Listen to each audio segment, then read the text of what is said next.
They say a man can lose a job in 5 minutes, a home in 1 winter, and still keep the one thing heaven watches most closely: the quiet decision to stay kind.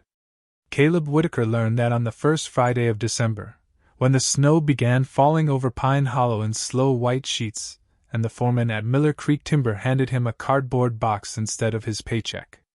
There was no shouting, no dramatic scene, no slammed door echoing through the yard.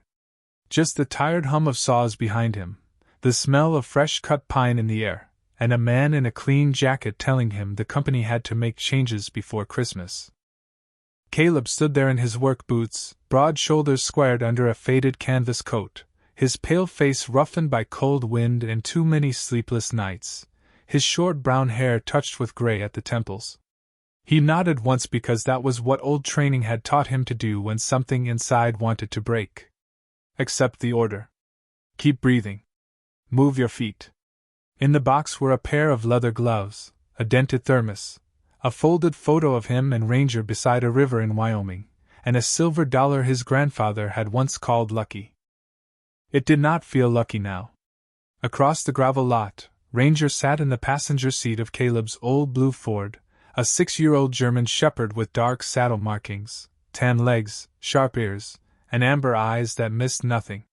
Snow gathered on the windshield between them, softening the world into blur, but Ranger's gaze stayed fixed on Caleb as if he could read the shape of bad news from the way a man carried a cardboard box.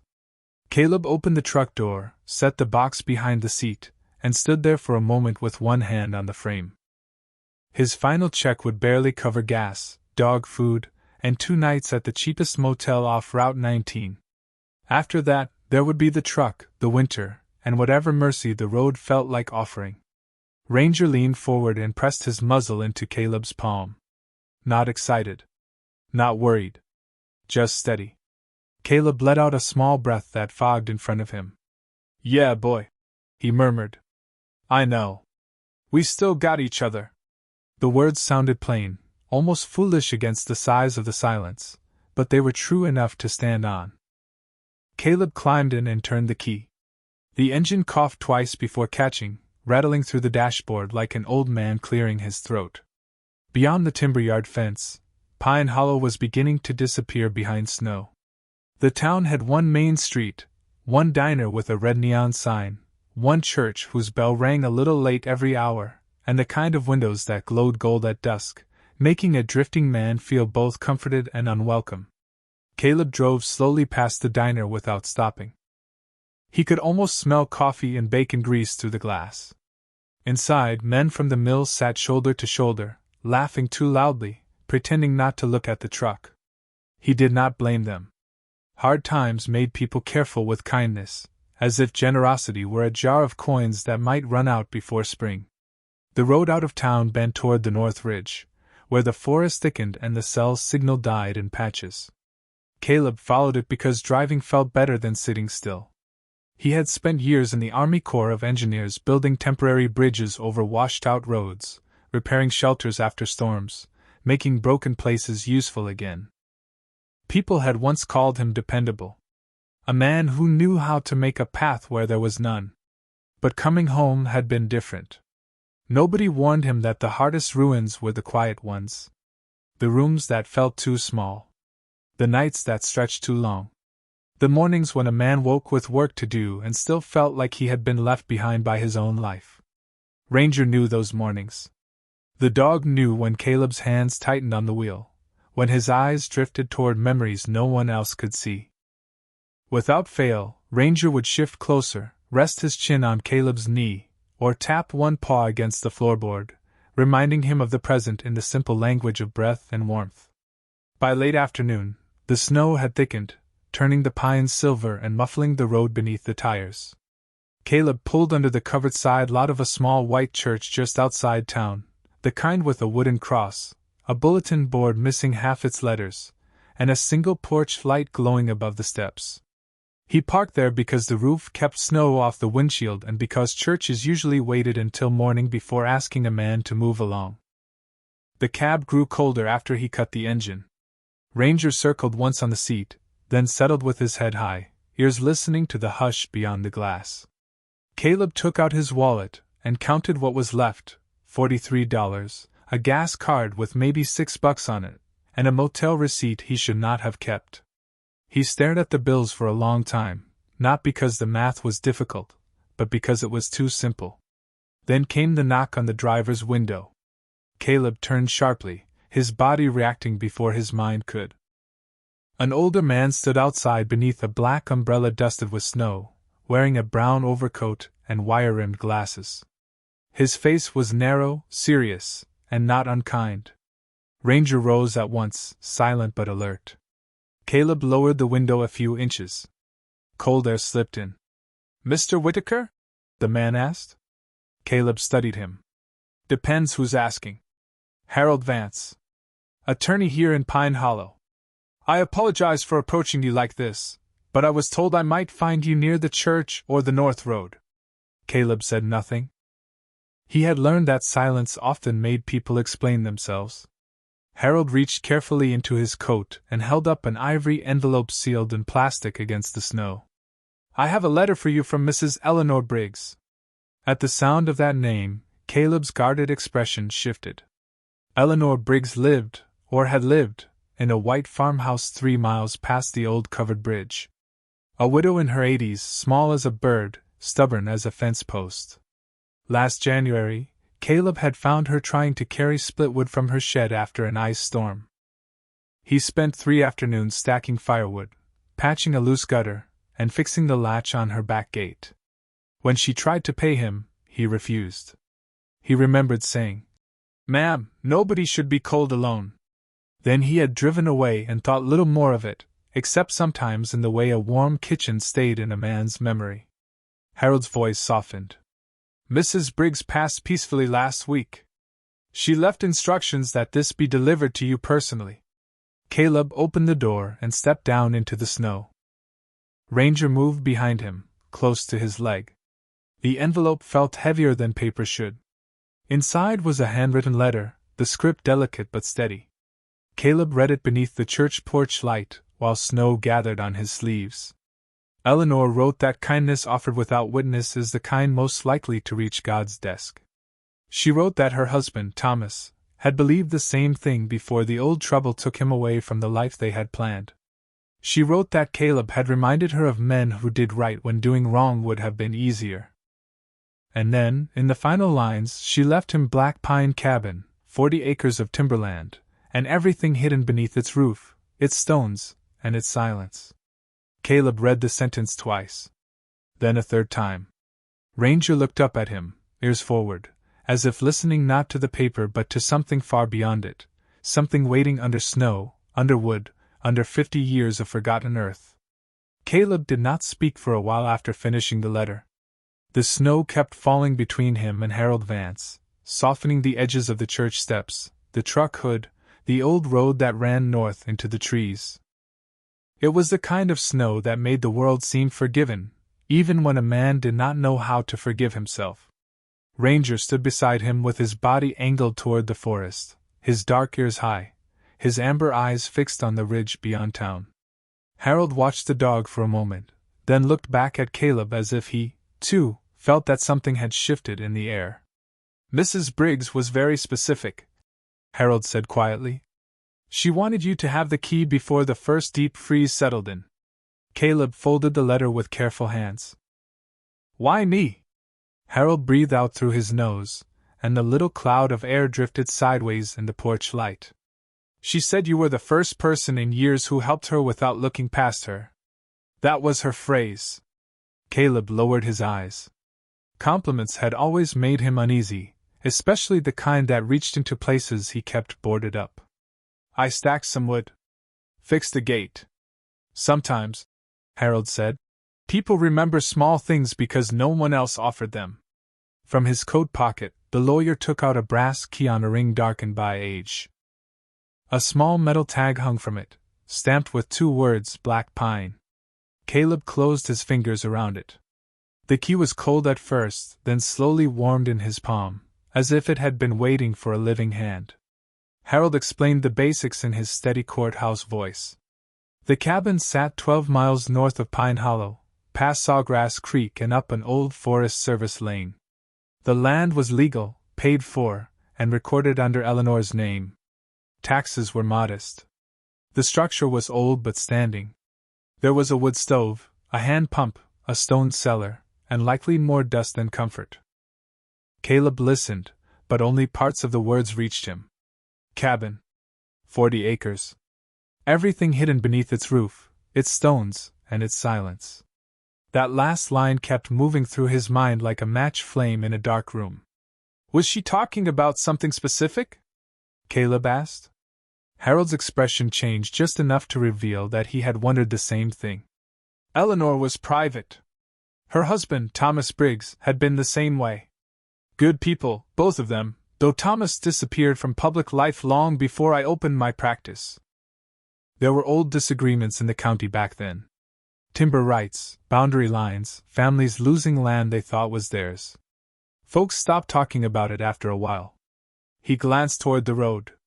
Pine Hollow has a long memory, Mr. Whitaker. It just does not always speak in a clear voice. Caleb looked down at Ranger. The dog had not relaxed. His nose lifted now, catching a scent the wind carried from the north. Can I see it tonight? Caleb asked. Harold hesitated. The road is rough in daylight. In this weather, I would advise morning. Caleb almost nodded. A reasonable man would wait.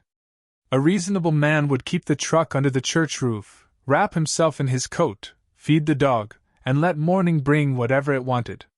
But Caleb had spent too many nights waiting for things to get better by themselves. Hope, he had learned, was not always a feeling. Sometimes it was an engine turning over in the cold.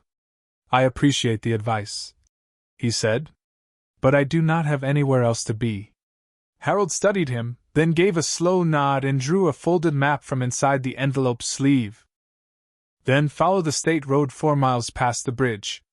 When the pavement ends, take the left fork by the split cedar. Do not trust the second turn. It leads to a washout.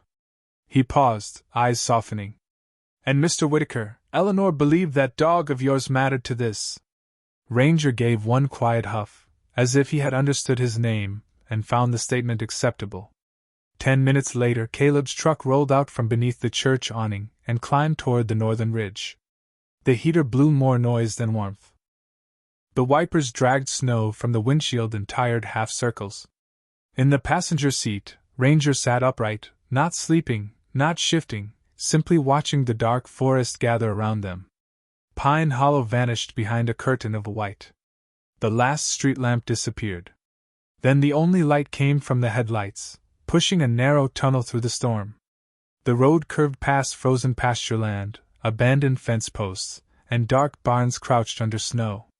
Caleb drove slowly, both hands on the wheel, feeling the old truck shudder over ruts hidden beneath the white surface. Every few miles he glanced at the brass key lying in the cup holder. Black Pine. The name sounded less like a place and more like a warning whispered by old trees. Yet beneath the warning was something else, something Caleb had not felt in months. A direction. At Sawgrass Creek, the wooden bridge groaned under the truck's weight but held steady. Beyond it, the pavement narrowed then gave way to packed dirt. The forest closed in. Tall pines leaned over the lane, their branches heavy with snow, forming a tunnel that swallowed sound. Caleb found the split cedar just where Harold said it would be, a lightning-scarred tree standing at the fork like a weathered sentinel. He turned left. Ranger's ears moved forward. You smell something? Caleb asked. The dog did not look at him.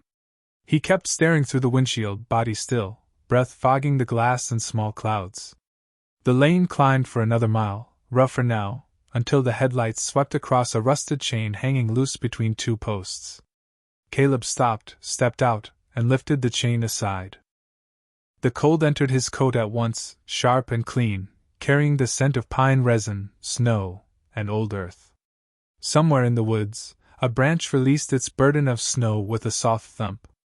Ranger jumped down and stood beside him, nose low to the ground. He followed an invisible line through the snow, then stopped and looked back. Not impatiently. Not playfully. With purpose. Caleb returned to the truck and drove the final stretch with Ranger walking ahead in the headlights, guiding the way like he had known the road before either of them had been born. Then, at the end of the lane, Black Pine Cabin appeared.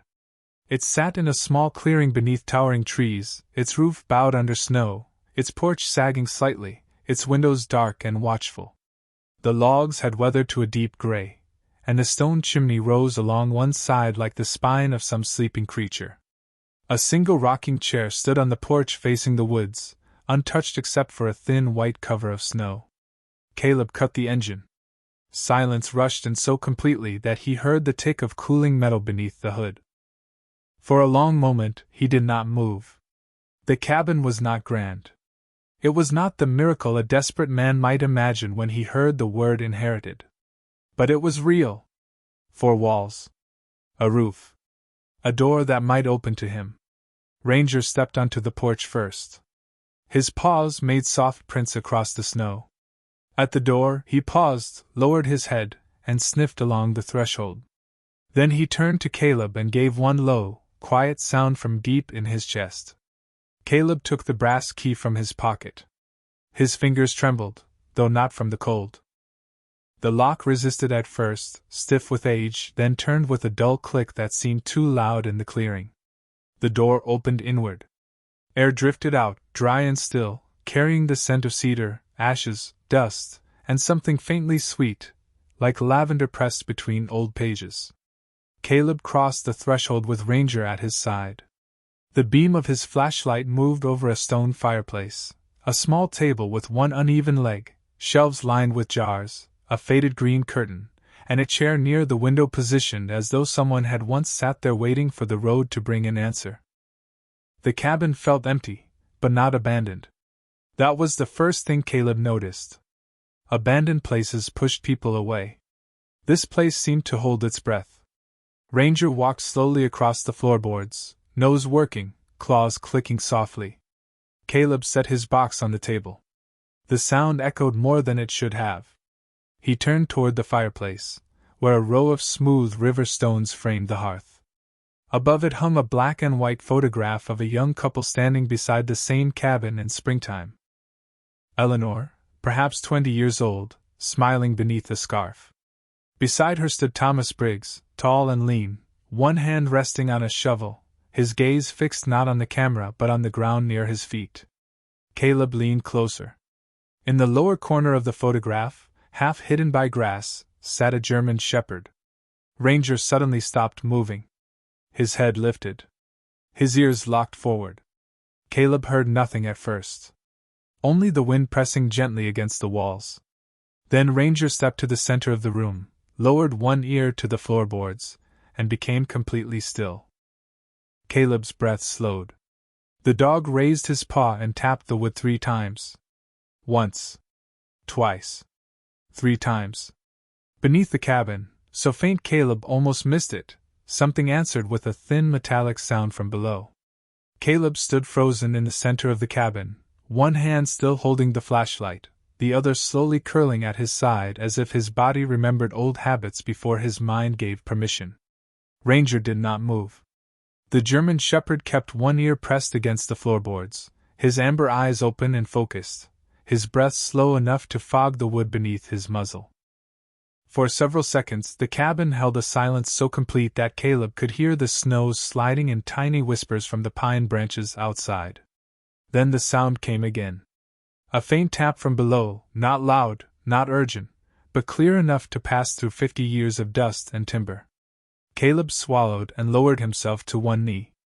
"Easy," he whispered, though he was not sure whether he was speaking to Ranger or to the part of himself that had gone cold.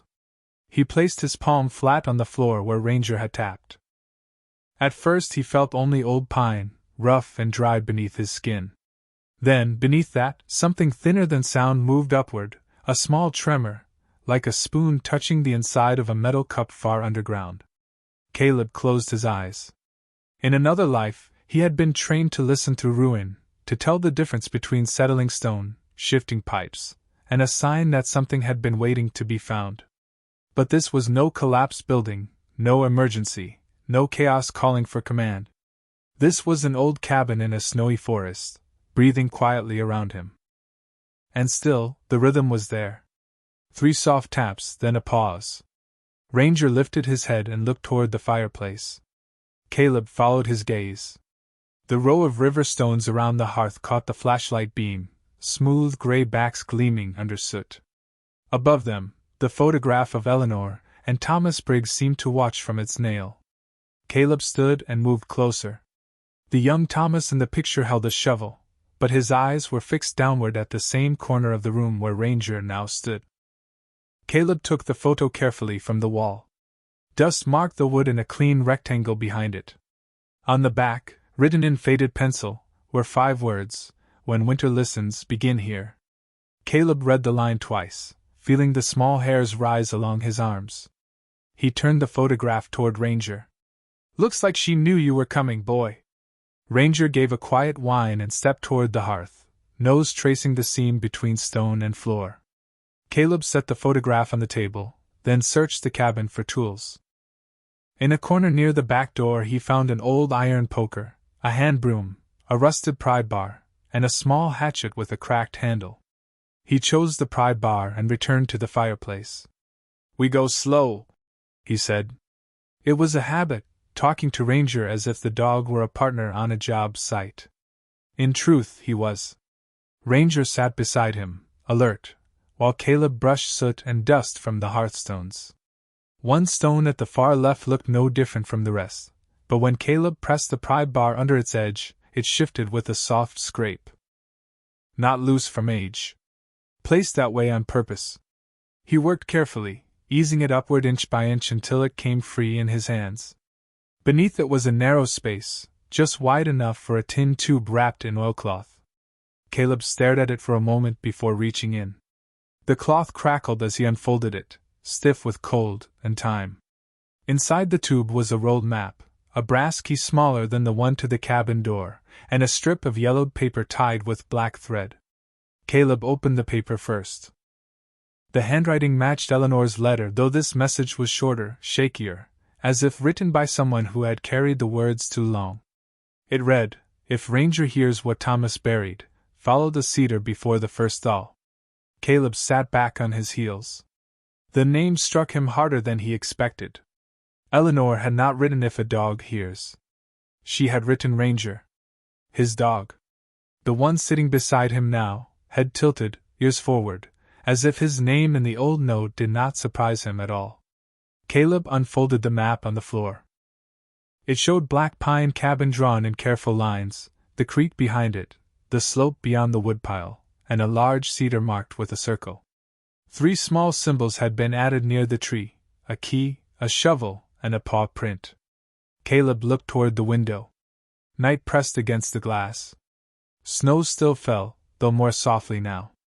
Harold's warning about the road seemed far away, and morning seemed too distant to matter. Yet Eleanor's words held a kind of urgency that made the cabin feel suddenly awake. Before the first thaw. In Montana, winter could hold for weeks, or change overnight if a warm front rolled over the ridge. Caleb knew what meltwater could do. It could loosen slopes, flood low ground, erase tracks, swallow what should have been found. Ranger stood, walked to the door, and waited. His body was calm, but his focus was absolute. Caleb almost laughed, a quiet breath of disbelief. "You are serious?" Ranger tapped one paw on the floor once, then looked back. Caleb packed the map, both keys, the flashlight, the pry bar, and the old hatchet into his canvas bag. He pulled on his gloves, buttoned his coat, and paused beside the table where his cardboard box still sat, small and pitiful under the lantern light. An hour ago, he had believed the cabin was the gift. For walls, a roof, a place to sleep without being asked to leave. Now he understood that the cabin was only the doorway. Outside, the cold met him clean and sharp. Ranger stepped into the snow and immediately lowered his nose, following a line invisible to any human eye. The forest beyond Black Pine Cabin stood still beneath its white covering, tall trunks rising like columns in an old church. Caleb followed with the flashlight beam sweeping over roots, stones, and branches bowed under snow. Each step carried him farther from the safety of the cabin and deeper into the place Eleanor had guarded with silence. After 50 yards, Ranger stopped beside a fallen fence post half buried in white. He sniffed, turned, then led Caleb down a shallow slope behind the cabin where the land dipped toward Sawgrass Creek. The sound of running water whispered under ice somewhere below. Caleb's boots sank to the ankle. His breath came out in pale clouds. The map said the cedar would stand beyond the creek bend, but the storm had hidden every familiar shape. For a moment he wondered if they should turn back and wait for daylight. Then Ranger froze. Ahead, between two black pines, stood the cedar. It was enormous, split long ago by lightning, its trunk twisted open but still alive, its branches holding snow like folded hands. At its base, the ground was strangely bare, as if the snow had melted from below. Ranger stepped to the exposed earth, lowered his head, and pressed one paw against the soil. From somewhere beneath the roots came the same thin metallic answer. 3 taps, patient and waiting. Caleb stood before the split cedar with the flashlight trembling slightly in his gloved hand, not from fear exactly, but from the strange weight of standing where someone else's secret had waited longer than he had been alive. Ranger kept his paw on the bare patch of earth, his ears lifted toward the roots as if the tree itself were speaking in a language only he could understand. The metallic answer came no louder than before. 3 patient taps beneath the ground, then silence. Snow rested on every branch around them. The woods were so still that Caleb could hear the creek moving under its skin of ice, a thin black ribbon whispering through the dark. He looked back once.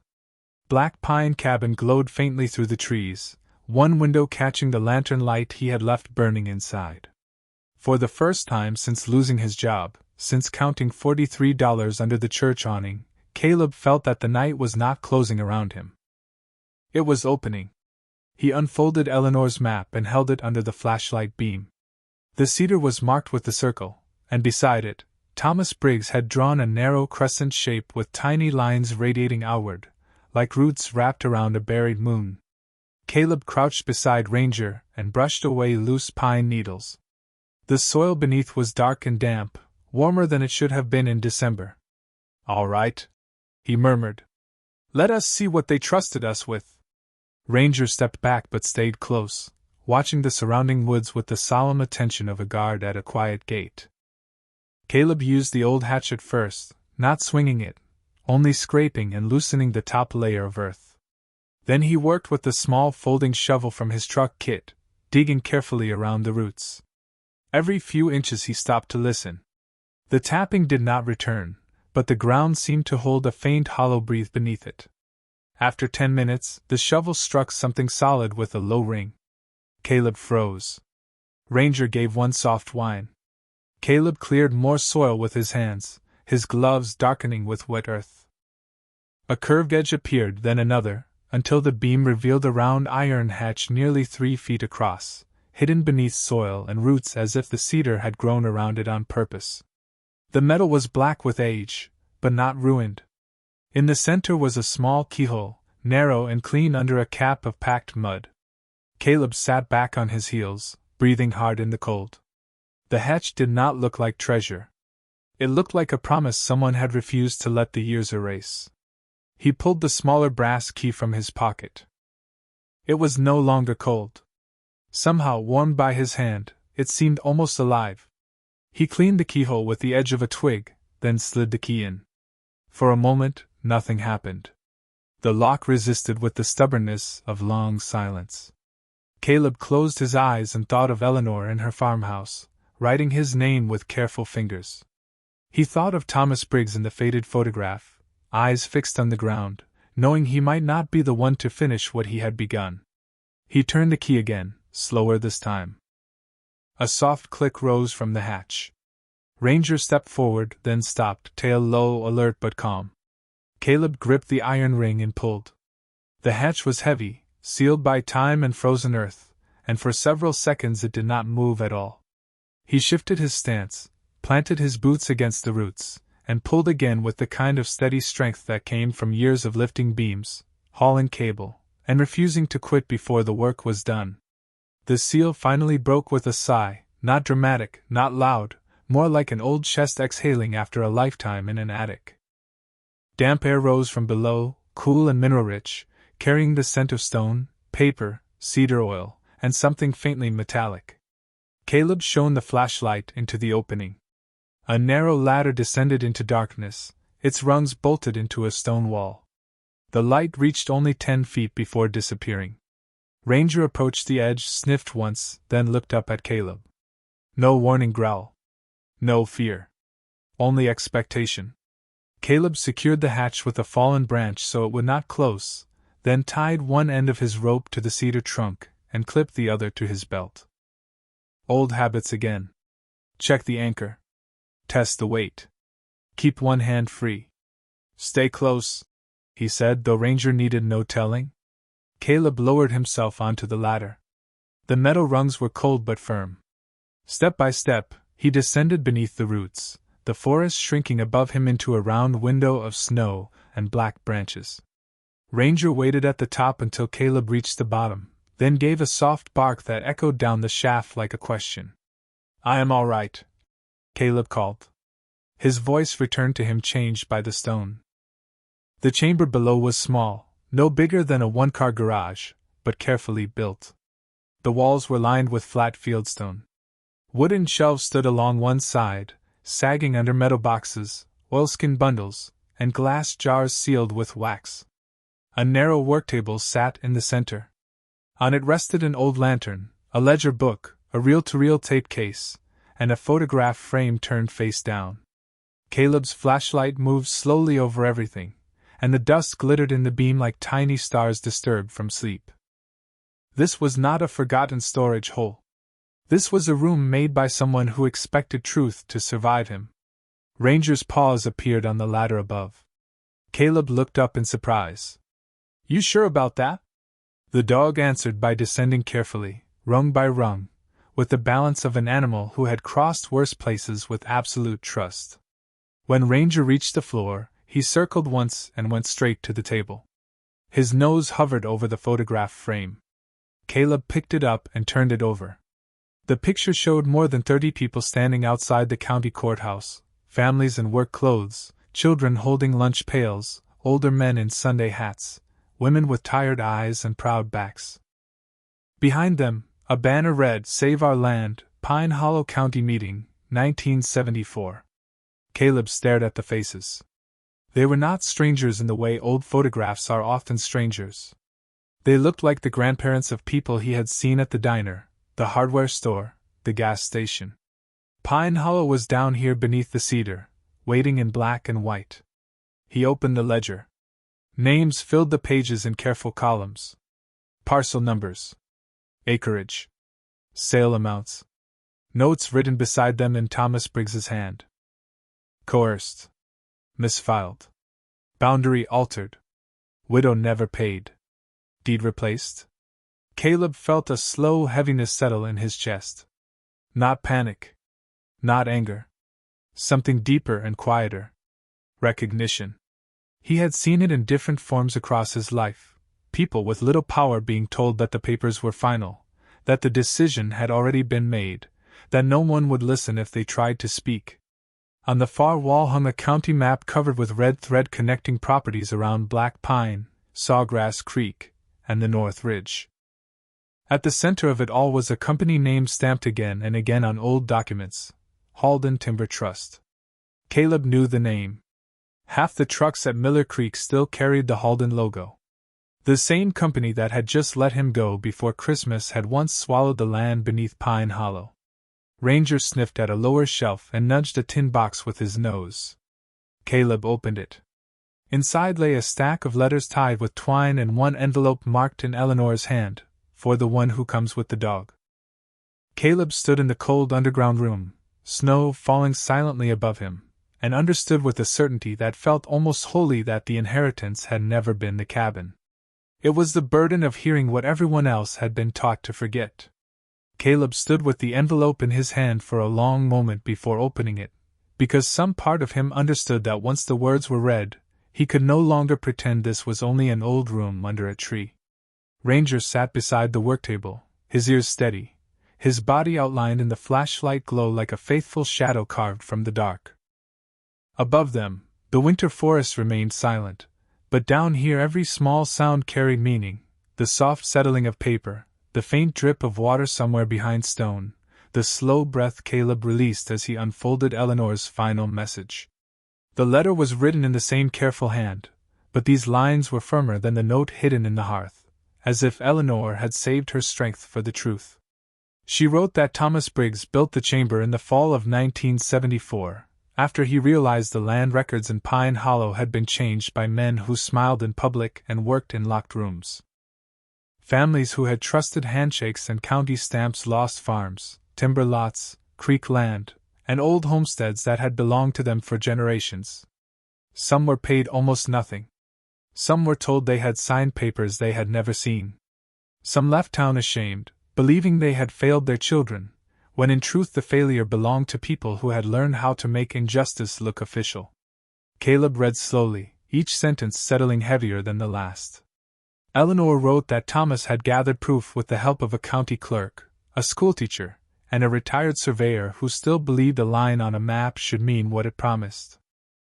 They copied deeds, recorded meetings, saved letters, and hid everything beneath the cedar because Thomas feared that if the wrong person found the evidence too soon, it would vanish like so much else had vanished. He intended to bring it forward at a town meeting before Christmas. But then he became ill during a hard winter, and by spring his strength had left him. Eleanor kept the chamber alive after that. She oiled the hatch. She wrapped the papers again every few years. She made lists of names as people moved away, passed on, or grew too tired to fight memory. Caleb paused, looking across the room at the county map with its red threads. The whole wall seemed less like evidence now and more like a web of grief. Ranger rose and touched his nose to Caleb's sleeve. Caleb continued reading. Eleanor wrote that she had waited for the right person and then wondered if waiting had become its own kind of fear. She watched men come to town with promises. She watched companies change names but not habits. She watched people accept less than they deserved because disappointment had trained them to expect nothing. Then one winter, a quiet veteran with a German shepherd stopped at her gate after an ice storm.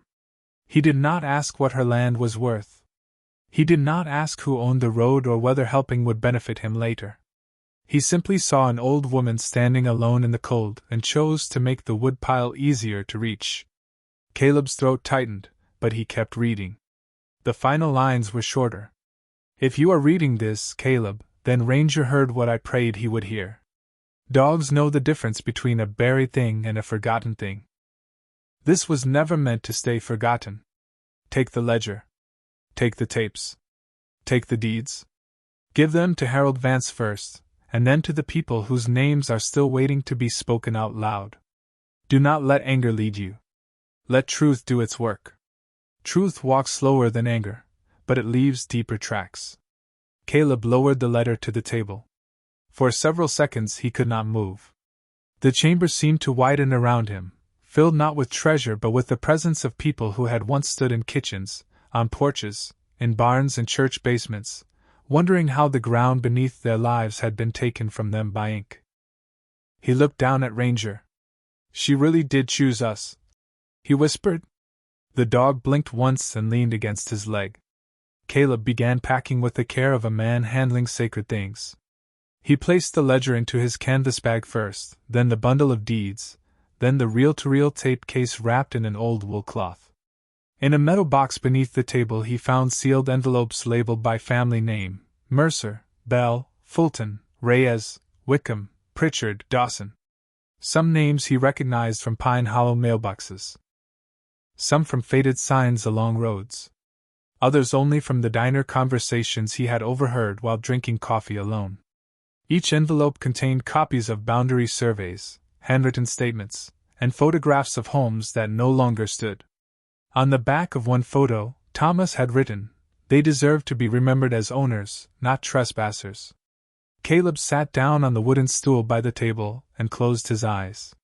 He thought of the foreman at Miller Creek Timber, the polite dismissal, the company logo on the trucks, the way bad history could wear a new coat and still walk the same roads.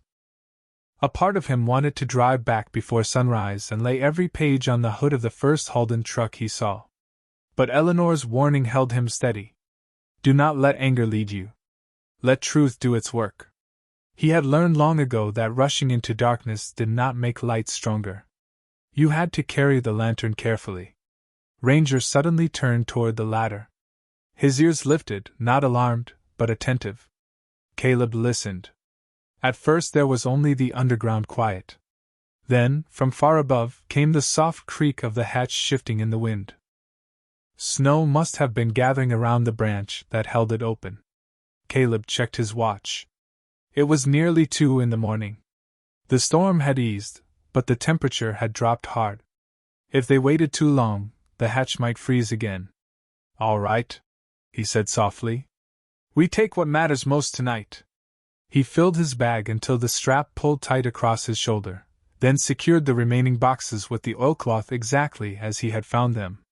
Before climbing out, he returned to the worktable and turned over the last photograph beneath the tape case. It showed Eleanor and Thomas many years older than in the cabin picture, standing beside the split cedar in spring. Between them sat a German shepherd Caleb did not know, broad-chested and proud, with one paw resting on the iron hatch. On the back, Eleanor had written, "The first ranger found the hiding place. Perhaps another ranger will finish the promise." Caleb stared at the words as the chamber seemed to breathe around him. His dog had not been named by accident, though he had chosen the name years ago without knowing why it felt right. Maybe some things move through families. Maybe some prayers take the long road. Maybe mercy has a memory larger than any one life. Caleb placed the photograph inside his coat, close to his chest.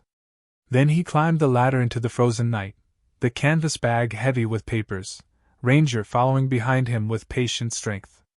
When they emerged beneath the cedar, the eastern sky had not yet brightened, but the darkness had changed. It was thinner now, blue at the edges. Caleb closed the hatch carefully, covered it with branches, and looked back toward Black Pine Cabin glowing faintly through the trees. He had come here needing shelter. He was leaving the cedar with a town's Barry voice on his shoulder. As he and Ranger walked through the snow, Caleb noticed their tracks behind them, one set of boot prints, one set of paw prints, side by side, leading out of the woods like a quiet testimony that truth, once found, does not walk alone. By the time Caleb and Ranger reached Black Pine Cabin, the snow had thinned to a fine white dust drifting through the dark trees. The lantern in the window still burned, small and golden, and for a moment the cabin looked less like an inheritance, and more like a hand held out in the middle of a long winter. Caleb pushed the door open with his shoulder, stepped inside, and set the heavy canvas bag on the table as gently as if it held sleeping birds. The room was cold, but not empty in the way it had been when he first entered. Now every board, every stone, every shadow seemed connected to the chamber beneath the cedar. Ranger walked straight to the hearth, turned twice, and lay down with his head on his paws, though his eyes stayed open. Caleb removed the ledger, the deeds, the reel-to-reel tape case, and Eleanor's letter, laying them in careful rows under the lantern light. The table that had once seemed too small for a meal now carried the weight of 50 years. Outside, the first pale shade of dawn began to gather beyond the windows. Caleb made coffee on the old wood stove, not because he wanted it, but because the ritual gave his hands something ordinary to do. He found a chipped blue mug in the cupboard, rinsed it twice, and watched steam rise into the dim cabin air. The smell of coffee mixed with cedar dust and cold ashes, grounding him in the present. He read Eleanor's letter again, then Thomas's notes in the ledger, slowly this time, tracing the names with one finger. Each line was precise, dated, supported by documents. Thomas Briggs had not been a man chasing suspicion. He had been a man building a bridge out of paper, proof, memory, and patience, hoping someone one day would cross it. Caleb thought about waiting until later in the morning. He could sleep for an hour. He could warm the cabin, feed Ranger, gather himself before stepping back into town with evidence that might unsettle families, companies, and old reputations. But then he saw the envelope Eleanor had marked for Harold Vance. Give them to Harold Vance first. She had not written when convenient. she had written first. Caleb folded the papers into the bag again, wrapped the tape case in his spare flannel shirt, and gave Ranger a bowl of food from the truck supplies. The dog ate quickly, drank from a metal pan, then stood by the door before Caleb reached for his coat. "You already know," Caleb said softly. Ranger looked back with calm certainty. The drive to Pine Hollow took longer in morning light than it had in the night. Snow had covered their tire tracks, and the road down from the ridge required patience. The old Ford crawled past the split cedar at the fork, over the wooden bridge at Sawgrass Creek, and back toward town as the eastern sky turned silver. Pine Hollow was waking slowly. Smoke rose from chimneys. A snowplow grumbled near the courthouse square. The diner windows glowed red and gold, and a few bundled figures moved along the sidewalks with collars turned up against the cold. Caleb parked outside Harold Vance's office, a narrow brick building between the feed store and the county records annex. The sign in the window was still dark. Caleb waited in the truck with the canvas bag resting between his boots. Ranger sat beside him, watching the door. At 7:15, Harold appeared at the corner carrying a paper cup of coffee and a stack of mail tucked beneath one arm. He stopped when he saw Caleb's truck. His face did not show surprise so much as the weary recognition of a man who had expected the past to arrive early. Caleb stepped out. "I need you to see something." Harold unlocked the office without asking another question. Inside, the room smelled of old. Harold read for nearly 20 minutes without speaking. The color slowly left his face. Once, he reached for his coffee and forgot to drink it. At last, he sat back in his chair and pressed his fingertips together beneath his chin. "My father mentioned rumors," he said. "Not details. Just that something wrong happened with the North Ridge parcels before I was old enough to understand. People stopped bringing it up because every trail led to missing paperwork." Caleb nodded toward the ledger. "Thomas found the paperwork." Harold looked at the tape case. "Do you know what is on this?" "Not yet."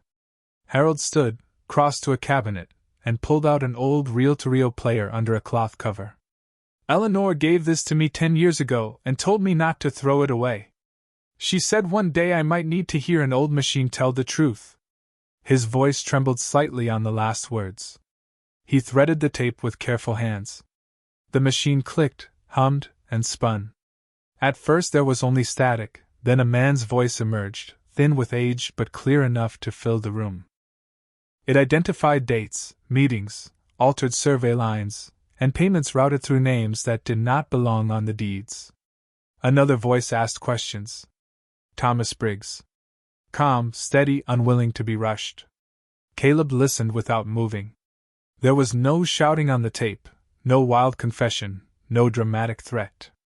Just the plain sound of people revealing what they thought power would keep hidden. Somehow, that made it more chilling. Harold stopped the machine after 15 minutes and lowered his head. "This has to be copied, secured, and reviewed through proper channels. Quietly at first. Carefully." Caleb heard Eleanor's words again. "Let truth do its work." "Who else needs to know?" he asked. Harold opened a drawer and removed a yellow legal pad. "A county judge I trust. A land records specialist in Helena. Maybe the state attorney general's office once we confirm chain of title." He looked up at Caleb. "And eventually, the families." Caleb glanced toward Main Street.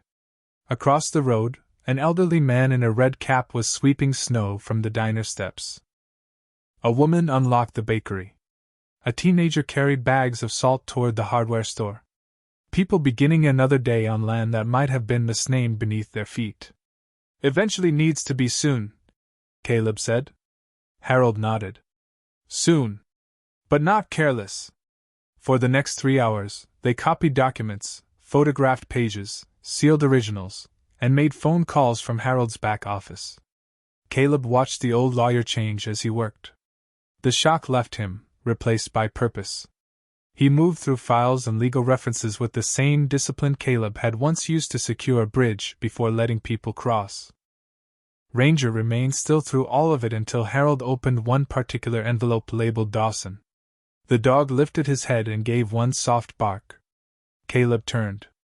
Inside the envelope was a photograph of a small cabin by a creek, nearly identical in shape to black pine, with a young woman standing on the porch and a boy holding a German shepherd puppy in his arms. On the back, Thomas had written, "The Dawson boy named him Ranger after the dog that would not leave the survey line." Harold looked from the picture to Caleb's dog, then back again. Neither man spoke. Some moments were too fragile for explanation. Near noon, the church bell rang across the square, late by almost a minute, just as Caleb remembered. Harold placed the copied documents into a locked case and handed Eleanor's letter back to Caleb. "She was right about you," he said. Caleb shook his head. "She was right about him." He looked down at Ranger. The dog's amber eyes were calm, reflecting the winter light from the window. Harold smiled faintly. "Perhaps she was right about both of you." Outside, the snow had stopped. Sunlight broke through the clouds for the first time, touching the courthouse roof, the diner windows, the church steps, and the road leading back toward Black Pine. Caleb stepped onto the sidewalk with Ranger at his side and felt the weight of the morning settle differently on his shoulders. He was still broke. He was still without work. He still owned one old truck that might or might not start tomorrow. But the emptiness that had followed him from the timber yard was no longer empty. It had been filled by a task, by names waiting to be restored, by a cabin that had listened for half a century, and by a dog who knew where the truth was buried. By early afternoon, Pine Hollow had taken on the strange brightness that comes after a storm, when every rooftop carries snow like folded linen and every sound seems to travel farther than it should.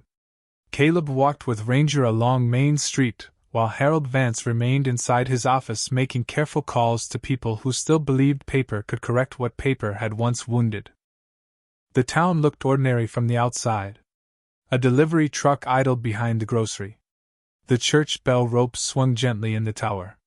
A woman in a blue coat brushed snow from the windshield of her station wagon, while her little boy pressed both hands against the bakery window, watching cinnamon rolls come out of the oven. But to Caleb, every doorway now seemed connected to the names in Thomas Briggs's ledger. Mercer, Bell, Fulton, Race, Whitcomb, Pritchard, Dawson. They were not just ink anymore. They were porches, lunch pails, winter coats, fence lines, and kitchen tables where people had once tried to understand how a piece of ground could disappear without moving. Ranger stayed close to Caleb's left side, calm but alert, his paws making soft prints on the salted sidewalk. When they passed the diner, the red neon sign flickered in the window, and a few mill workers looked up from their coffee. Caleb felt their eyes on him. Yesterday he had been the man let go before Christmas, another quiet casualty of budget cuts and hard weather. Today he carried a secret old enough to have shaped their fathers and grandmothers. He kept walking because Harold had been right. Truth had to be carried carefully, or it could spill in ways that helped no one. At the end of Main Street stood the Pine Hollow Historical Hall, a low stone building with a flagpole out front and a bulletin board advertising a holiday quilting circle, a youth choir rehearsal, and a county land use meeting scheduled for Friday night. Caleb stopped in front of the board. The words land use seemed to glow under the glass, plain and harmless, though he knew now how much pain could hide inside ordinary language. Ranger suddenly turned his head toward the courthouse square and gave a low, questioning sound. Caleb followed his gaze. Harold was crossing the street toward them, his overcoat flapping open, a manila folder tucked under one arm. His face looked older than it had that morning, but steadier too. "I reached Judge Marlene Tate," Harold said when he arrived. "She wants the originals secured in the county vault by tonight, and copies sent to Helena by courier. She also advised that we notify a small group of families first, privately, before any public meeting. People deserve to hear their own names before rumors do it for them." Caleb nodded. "Who is first?" Harold opened the folder and showed him a list. At the top was Dawson. Beneath it, Bell and Reyes. The Dawson line connects directly to the creek parcels behind Black Pine. And there is something else. He pulled out the photograph Caleb had seen earlier, the boy with the German shepherd puppy on the porch. I found a current address for the boy in this picture. He is still alive. Name is Samuel Dawson. 81 years old. Lives 2 blocks over, near the water tower. Caleb looked down at Ranger, whose ears had lifted at the name. Then we start there. Samuel Dawson's house was small and white, with green shutters and a porch swept clean despite the snow. Wind chimes hung near the door, barely moving in the still air. Harold knocked twice. After a pause, the door opened to reveal a thin elderly man wearing suspenders over a flannel shirt, his white hair combed neatly, his eyes pale blue and sharp with the careful suspicion of someone who had outlived too many explanations. "Harold," he said, "if this is about the tax letter, I already mailed the check." "It is not about taxes, Sam." Harold's voice softened. "This is Caleb Whitaker. He inherited the Briggs cabin." The old man's eyes moved to Caleb, then to Ranger. Something changed in his face so quickly it was almost painful to watch. His mouth parted. One hand gripped the door frame. "That dog," he whispered. Ranger did not move forward. He simply sat, straight and dignified, his amber eyes fixed on Samuel with calm recognition. Samuel stepped onto the porch without a coat, staring as if 50 years had folded in half between them. "We had one like him," he said. "Same eyes. My father said that dog could hear a survey stake shift under 2 feet of snow." Caleb and Harold exchanged a glance. Harold handed Samuel the copied photograph. The old man looked at it, and his fingers began to tremble. Not from the cold. From memory arriving all at once. "That is my mother," he said, touching the porch in the picture. "That is me. We lost that cabin after the county said our deed line was wrong. My father tried to fight it until he got tired of being called confused." His voice lowered. He was not confused. Caleb felt the words settle in the air like snow that would not melt. "No, sir," he said. "I do not think he was." They went inside, where the house smelled faintly of coffee, wood polish, and peppermint candy. Samuel listened while Harold explained what had been found beneath the cedar. Caleb placed the Dawson envelope on the kitchen table. The old man sat down slowly before opening it. Inside were survey copies, letters, photographs, and a handwritten statement from Thomas Briggs dated November 1974. Samuel read only half a page before removing his glasses and covering his eyes with one hand. His shoulders shook once, then stilled. There was no loud grief in the room, no bitterness thrown against the walls. Only the quiet sound of an old man finally being told that his family had not imagined its loss. Ranger walked to Samuel's chair and rested his head gently on the man's knee. Samuel placed one weathered hand between the dog's ears. "My father died believing nobody would ever say it out loud," he whispered. "He used to tell me, 'Sammy, land remembers who loved it.'" Caleb looked toward the window, where sunlight touched the water tower beyond the rooftops. For all his years building bridges, he had never seen one rise like this, made not of steel or lumber but of a name returned to the mouth of the living. When they left Samuel's house, the old man stood on the porch holding the envelope against his chest. He looked smaller and stronger at the same time. By late afternoon, 2 more families had heard the first pieces of truth. Mrs. Elena Reyes cried quietly over a photograph of her grandparents' orchard. Tom Bell, who ran the hardware store, stood silent for so long Caleb thought he had not understood, until he walked to the back room and returned with an old wooden boundary marker his father had kept for 40 years. Each visit was different. Each carried the same stunned silence, the same fragile widening of the eyes when the past finally found the front door. Harold spoke carefully. Caleb said little. Ranger somehow always knew where to stand. At dusk, the 3 of them returned to Harold's office. The courthouse lights had come on across the street, glowing through the blue evening. Judge Marlene Tate arrived in a dark wool coat, silver hair pinned beneath a hat, her expression composed but deeply moved.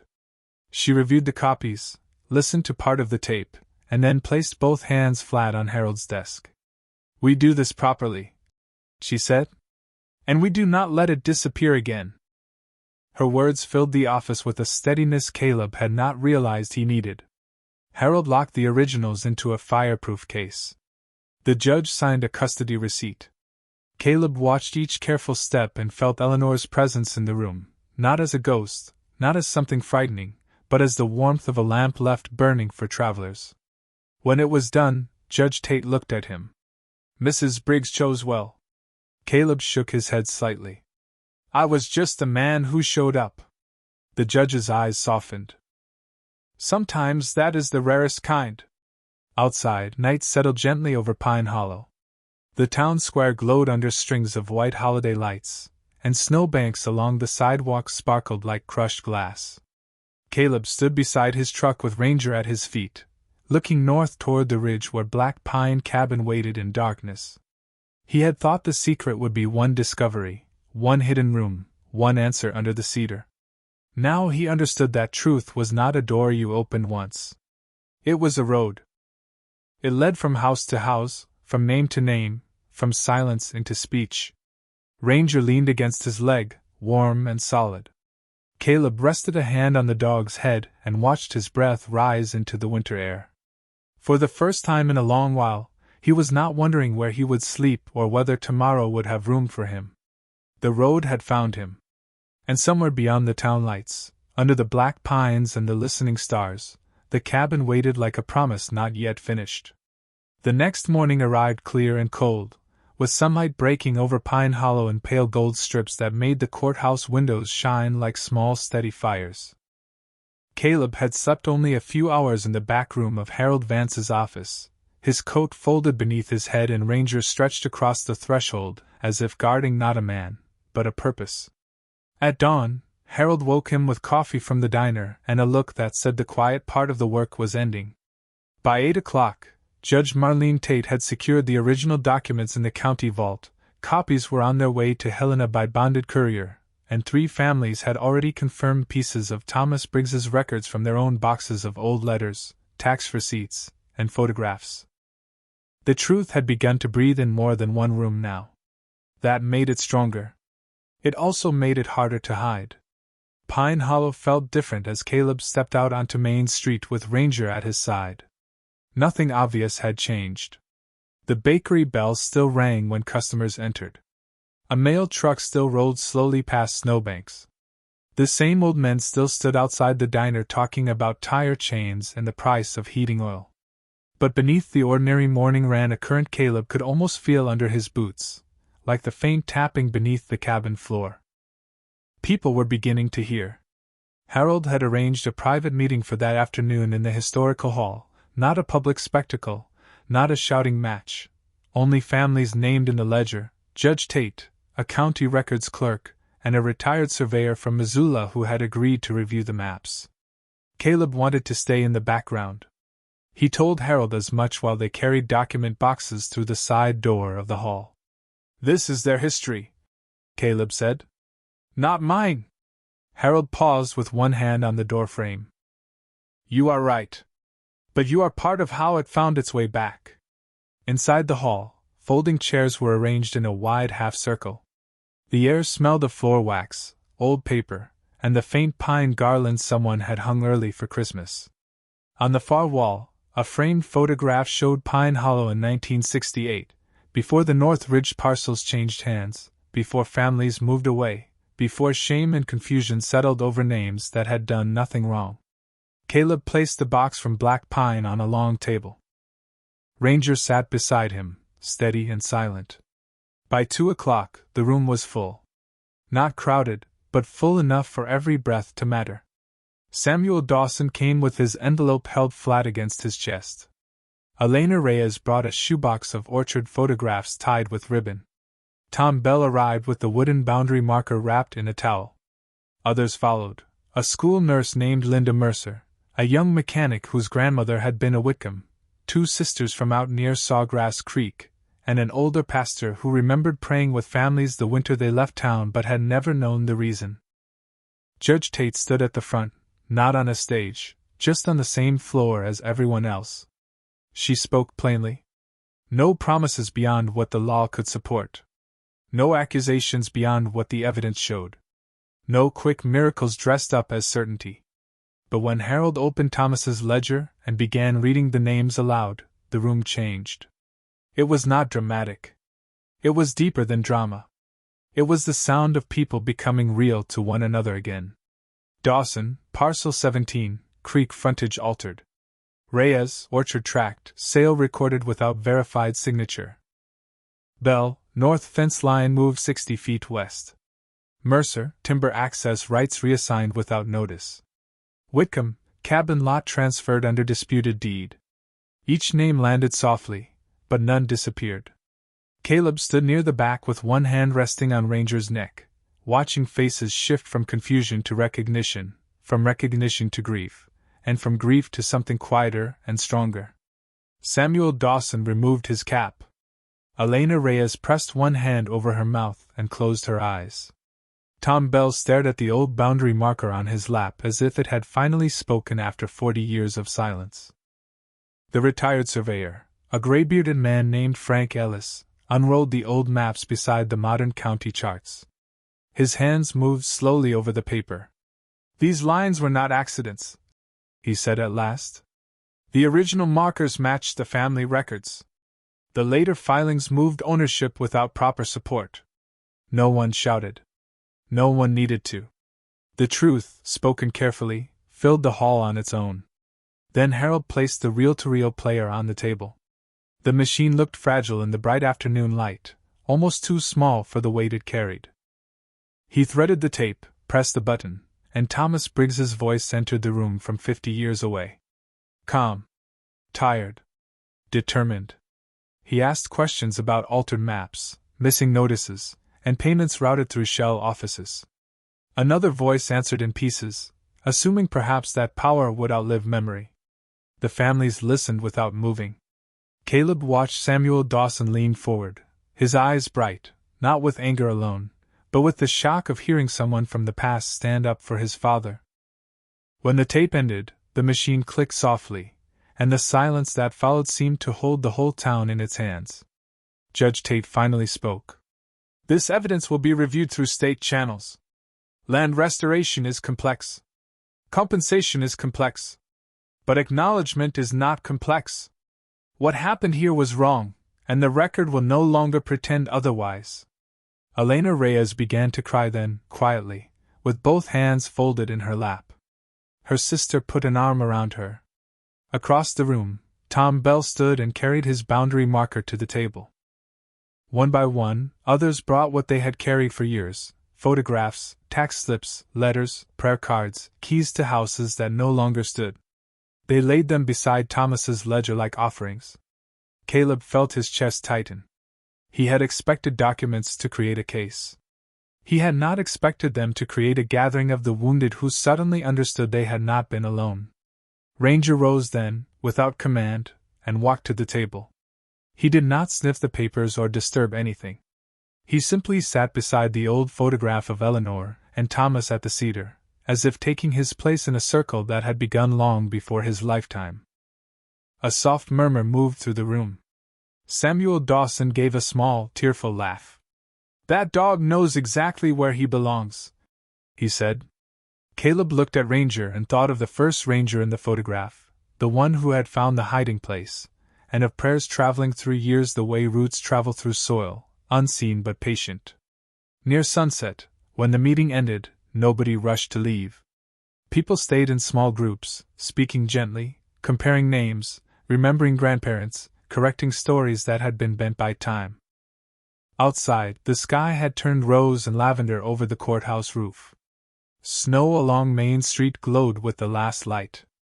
Harold stood beside Caleb at the hall entrance, exhausted but peaceful. "This is only the beginning," he said. Caleb nodded. "I know. Beginnings can be heavy." Caleb looked down at Ranger, who leaned against his leg, warm and certain. "So can endings," he said. "But at least this one is honest." As the family stepped out into the evening, Samuel Dawson paused and placed a hand on Caleb's shoulder. "You gave us back more than land," he said. Caleb shook his head, but the old man continued. "You gave us back the right to remember without shame." Caleb had no answer for that.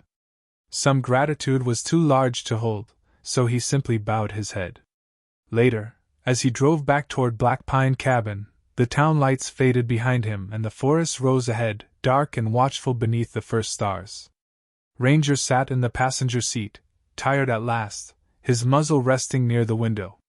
Caleb carried no paycheck, no certainty about work, no easy road forward. But on the seat behind him lay copies of names returned to the living, and in his coat pocket rested Eleanor's letter, warm against his heart.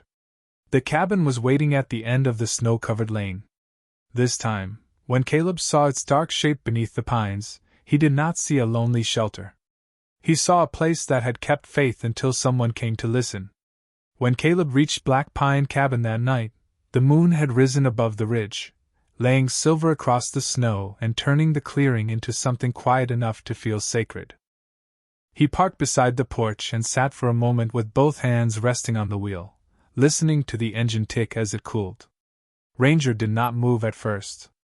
The German shepherd watched the cabin through the windshield, ears forward, eyes reflecting the small lantern Caleb had left burning in the window.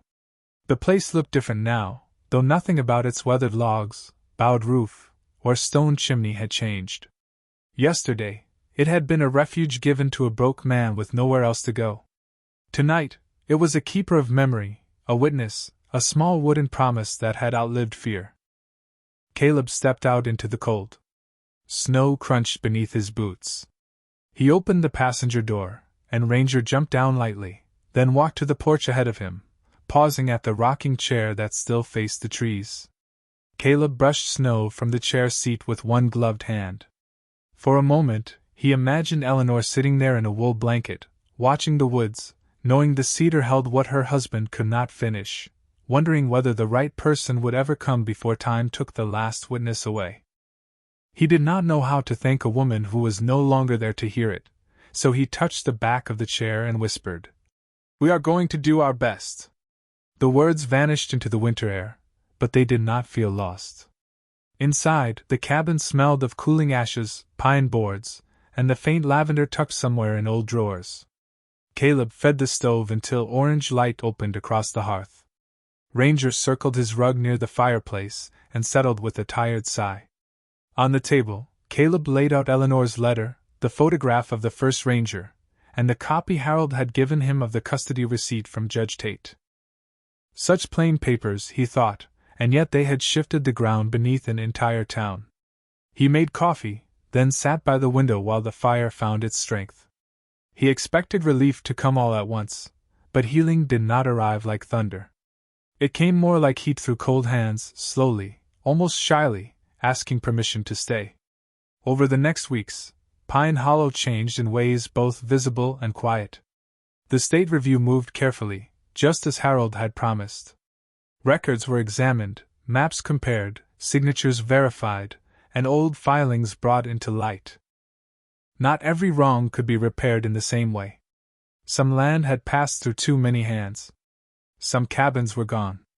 Some orchards had become roads, and some fields had returned to forest. But acknowledgement came first, and that alone seemed to lift something from the town's shoulders. The historical hall opened its side room as a family archive, with copies of Thomas Briggs's ledger, photographs, and the names read aloud at the first meeting. People brought what they had kept in closets for decades: keys, fence nails, land tax receipts, letters from grandparents, faded snapshots of houses no one had believed were theirs anymore. Samuel Dawson donated the wooden frame from his father's old survey kit. Elena Reyes brought a jar of soil from the orchard her grandparents once loved. Tom Bell hung the boundary marker on the archive wall beneath a brass plaque that simply read, "The line was remembered." Caleb came when asked, but he never stood at the front unless Harold insisted. He preferred to repair shelves, carry boxes, shovel snow from the walkway, and make sure the old furnace kept running. Ranger became the unofficial guardian of the hall, lying near the archive door while families told their stories in low voices. Children asked if he had really found the secret under the tree, and Samuel Dawson would lean on his cane and say, "That dog did what people should have done sooner." He listened. By late January, Caleb no longer slept in his truck. Black Pine Cabin had become home in the practical ways first. He patched the porch rail, sealed the bedroom window, stacked firewood under a tarp, repaired the hand pump, and hung his work coat on a peg by the door. Then it became home in quieter ways. A second mug appeared beside the stove for visitors. The old table stopped looking empty. Ranger's paw prints marked the snow path from porch to cedar and back. On Sundays, Caleb drove into town for service, not because he had suddenly become certain about every mystery of heaven, but because the bells sounded less lonely when heard among other people. Work found him too, though not in the way he expected. Judge Tate asked if he could help inspect old rural bridges for the county. Then the church needed a ramp repaired. Then Samuel Dawson's porch needed leveling before spring. By February, people were calling him not out of pity, but trust. He charged fare, accepted meals when offered, and still did small fixes for free when he saw someone counting bills too carefully. One morning, Harold brought official news to the cabin. The first land correction had been approved for the Dawson Creek parcel, not all that had been lost, but enough to place the family name back where Thomas said it belonged. Samuel was too old to rebuild the cabin in the photograph, so he asked Caleb to help place a bench near the creek instead. They carried it there on a clear afternoon, 3 men moving slowly through snow, while Ranger walked ahead. Samuel ran his hand over the wood and looked across the water with tears bright in his eyes. "My father would have liked this," he said. Caleb answered, "Then it belongs here." Spring came gradually to Black Pine. Snow loosened from the roof in soft slides. Sawgrass Creek grew louder under the thaw. The cedar behind the cabin stood dark and living, its split trunk opening toward the sky like a scar that had chosen not to close. Caleb visited the hatch one last time before the ground softened fully. He did not open it. He only cleared fallen branches from around the roots and placed Eleanor's photograph in a sealed frame on a small post nearby, not as a monument for tourists, but as a marker for those who understood. Ranger sat beside him, nose lifted to the damp wind. From below came no tapping now. No hidden call. No unanswered sound. The earth was quiet because the thing it carried had finally been heard. Months later, on a warm evening in early June, Pine Hollow gathered at the Historical Hall to dedicate the archive room. There were folding chairs, lemonade, children running across the grass, and older people standing with their hands folded over canes, photographs, and programs. Caleb stood near the back with Ranger at his side. Harold spoke. Judge Tate spoke. Samuel Dawson spoke only one sentence, but it stayed with everyone. For 50 years, our families carried a question. Today, we carry an answer. When the applause faded, a breeze moved through the open windows and stirred the papers on the display table. Caleb looked down at Ranger, whose amber eyes were fixed toward the north ridge. The dog's ears lifted, not in alarm, but in recognition of something gentle passing through. That evening, Caleb returned to the cabin just as sunset touched the pines. He opened the door, set his tools by the wall, and filled Ranger's bowl. Then he stepped onto the porch and watched the sky turn the color of warm honey behind the trees. The rocking chair creaked softly beside him, though no one sat in it, moved only by the wind, perhaps, or by the kindness of old boards remembering old hands. Caleb smiled for the first time without feeling surprised by it. He had not found wealth in the way men dream about when they are desperate. He had found work, names, neighbors, a roof, and a reason to rise in the morning. He had found that a life could be rebuilt from what others had buried, if someone was willing to listen long enough. Ranger lay at his feet, head resting on his paws, the last light turning his coat bronze and gold. Beyond the clearing, Pine Hollow's church bell rang the hour, late as always, and the sound traveled through the trees to Black Pine Cabin, soft but certain. Caleb closed his eyes and let it reach him. He had come to this place empty-handed, fired, broke, and tired from carrying silence. But sometimes grace does not arrive as a fortune. Sometimes it arrives as a key, a dog who hears what others cannot, and a cabin that waits 50 years for the right heart to open the door.